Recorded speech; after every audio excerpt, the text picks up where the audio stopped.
Okay, y'all, so I'm going to be showing you guys how I go from this shrunken straight up mess to a not so shrunken straight up mess. So this is how we're going to do it.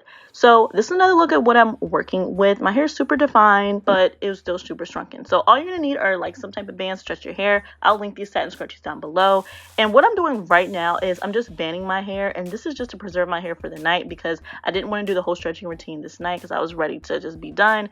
And my hair was actually still wet at the roots in some sections, believe it or not. So I didn't want my hair to shrink up any more that night than it already had as I was sleeping. So I decided to just leave my bangs alone, and I did go back in and diffuse just a little bit. But after that, here is the next day. As you can see, my hair is still pretty compact and it looks like it shrunk even more. So that is why I went ahead and banded my hair the night before to help it a little bit. Now, after taking these bands out, I'm just going to shake out my hair and just kind of go in really quickly with the blow dryer just to stretch it a little bit to make it more manageable for me to stretch.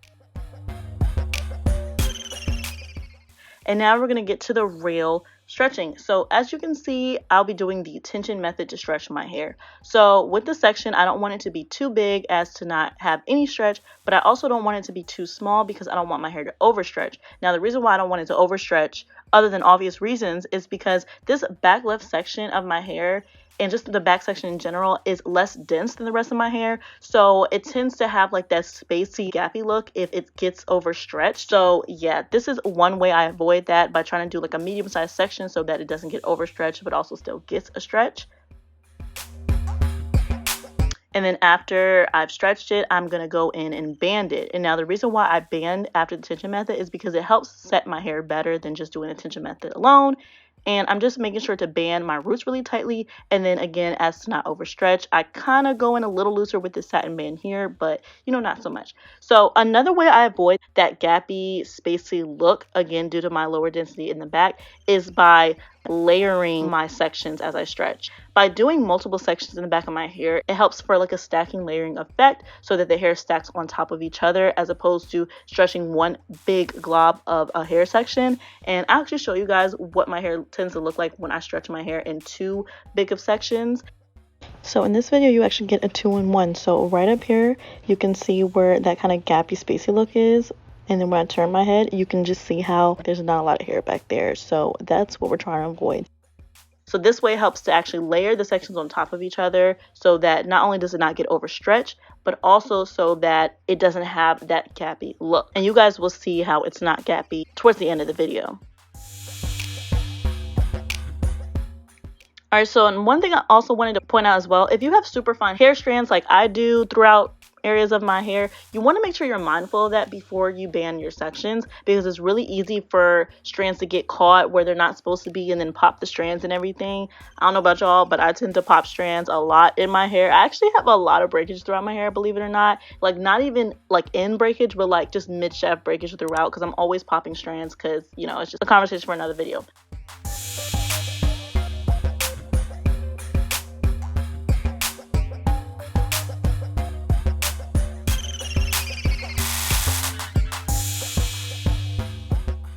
Here, as you can see, I sectioned this section, so again, to help with a kind of a layering effect as well. And for this section, I wanted the hair to more lay closer to my face than be so much like out. I don't know how to explain it. I don't know if that makes sense. So I wanted to make sure I was holding my hair downwards, and so that it didn't stretch away from my face too much, because I wanted the curls to lay more towards my face. I don't know if that makes sense, but yes.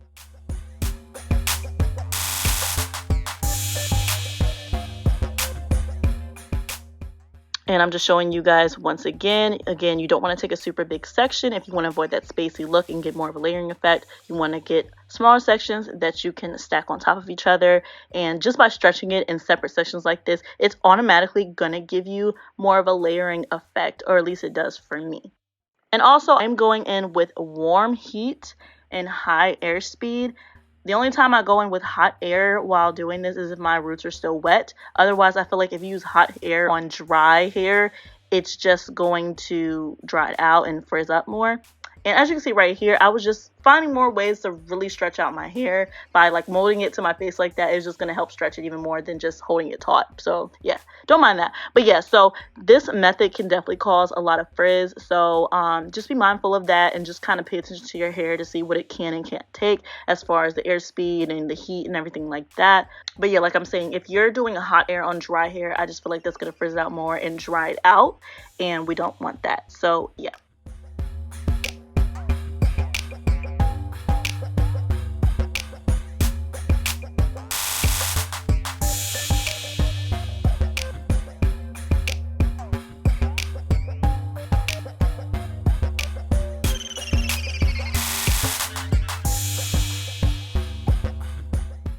Oh, and also I want to mention, even though I was using warm air, that setting on this dryer, on this blow dryer, is actually can still be pretty hot. So I was trying to toggle between the cool air button as I was doing this on my hair as well. And I knew that was not a good idea. I was like, I'm probably going to break my dryer by doing this.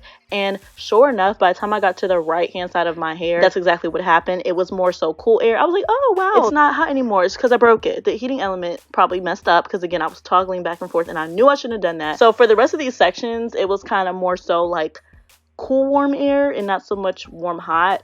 But yeah, if you have a dryer that doesn't get too hot, I would stay on warm as much as possible. Yeah.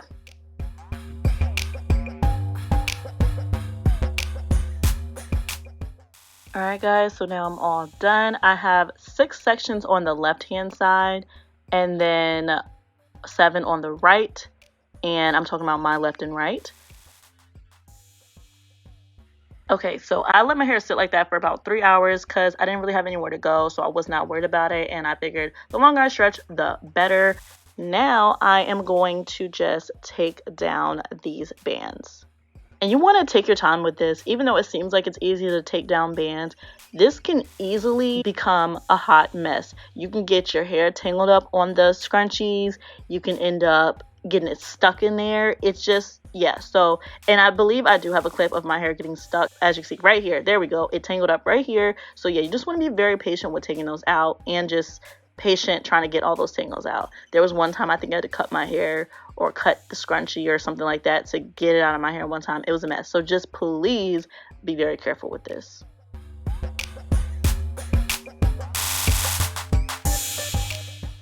Alright, so now what I like to do is shake my hair out thoroughly. This is going to help kind of shake out those parts a little bit, and you just want to shake and fluff and pick and do everything you need to do to mask those sections and get your hair looking the way you need it to do. I also just like to separate my hair. You really want to separate your hair as well. As you can see what I'm doing, separating the hair is going to make it not look so piecey. And then I'm going to actually go off camera and try to fix my hair a little bit more, and I will come back in a couple seconds and you guys will see what my hair looks like. Y'all, I need y'all to understand, when I tell y'all my shape is pretty much exactly the way I wanted it, and I'm actually shocked. I don't think I've ever seen my hair like this before. It just looks like it has so much shape and it's so giving curly fro. Y'all, I feel like it's shrinking as we speak, but I'm loving my hair. So all I did, y'all, like I would have done it on camera, but like I can't really see, so I really need to go in my my big bathroom mirror and do it because like yeah. But all I really did, just shake my hair out, pick it just some, just to kind of mesh these parts. First of all, we're not gonna talk about the fact that one earring is gold, one is silver. We're starting a trend. Anyway, so my bangs are in desperate need of some help.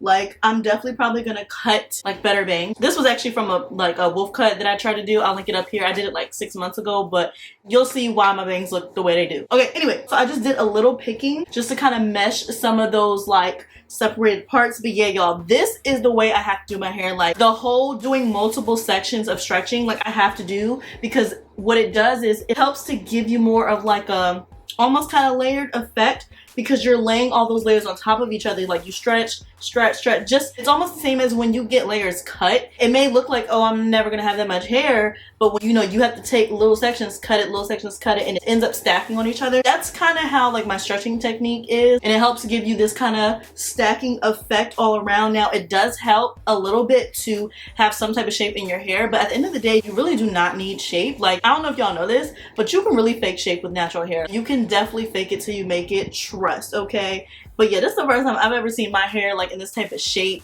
with all these curls in it. In my last video, or like the video before that, I'll link it up here, I stretched my hair and it was like this huge fro, and you could tell it was kind of shaped. But this is the first time I've seen my hair in this shape, curly like this. It's usually like longer, and it's usually not like this. How I got it like this is, one, as y'all saw the way I stretched my hair, I made sure to have certain areas, you know, frame my face, and that was another technique I did when I stretched. I probably explained it in those clips, but yeah, so to get your hair to fall a certain way, not only do you have to style it that way, but you also have to keep in mind, if you do stretch your hair, to stretch it that way. So that's how I got it like this, and then, you know, I just bring it all to the front and it looks like this. It's giving very much lion mane. But yeah, so it's not just in how you stretch it, it's also how you style it, and it's not just how you style it, it's also how you stretch it. The video of me styling this hair should either be up before or after this one. Either way, I'll try to link it up here for y'all when it's there, so that you guys can see the combination that I use and all of that, because I'm not going to get into it in this video, because like I said, I've already filmed a video for that. But yeah, y'all, comment down below what you guys think of my shape. What do you guys think of my curls? What do you guys think of my hair right now? I am loving it. I am finally back into feeling like I'm about to start getting back into that wash and go train, where I'm like learning better ways to do it and everything like that. So yeah, anyways, comment down below what you guys think of my shape and my hair, and don't forget to subscribe and like this video if you liked it, and I'll see you guys in the next one. Bye guys.